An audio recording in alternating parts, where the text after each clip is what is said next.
যোদ্ধা তো এই জন্য এ ধরনের মনে করছে। আর এই সময়ে বিষয়টা বলার দরকার, ইরানের যারা রাফেজি শিয়া তারা আল্লাহ রাসূলের স্ত্রীদেরকে, সাহাবীদেরকে, তাবেঈদেরকে কাফের বলে থাকে এবং অভিশাপ দেয় তারা সব সময়। তার মধ্যে এদের লিডার হলো যে মরে গেছে বোমা হামলায় আয়াতুশ শয়তান, একজন। আল্লাহর কাছে দোয়া করি, দুই কুত্তায় মারামারি লাগছে, আল্লাহ যেন দুইটাকে ধ্বংস করে, বলেন আমিন।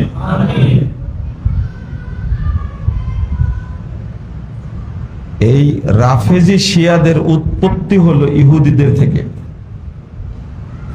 এবং রাসূলুল্লাহ সাল্লাল্লাহু আলাইহি ওয়াসাল্লাম বলছেন 13,343 নম্বর হাদিস মুসনাদ আহমদের মধ্যে এসেছে যে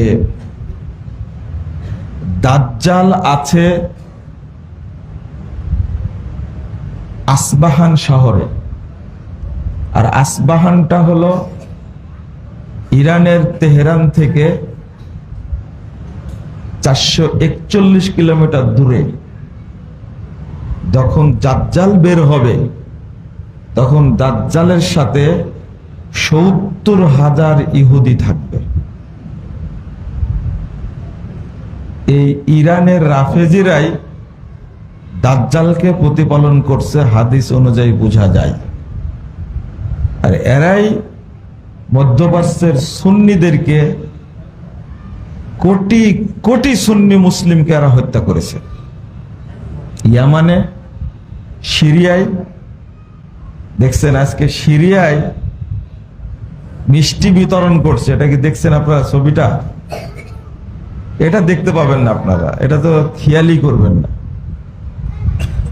এটা আপনারা খেয়াল করবেন না। রাস্তায় দাঁড়িয়ে নারী পুরুষ সিরিয়াতে মিষ্টি বিতরণ করছে, কারণ এই খোমেনি সিরিয়ার 30 লক্ষ মানুষকে হত্যা করেছে। এর আগে এক শয়তান ছিল কাসেম সুলেমানি, একে মারছে। আমি কথাগুলো বলছি, আপনাদের মনের বিরুদ্ধে যাচ্ছে, বলার পরেও বলছি যে একজন সাহাবীকে গালি দিবে আর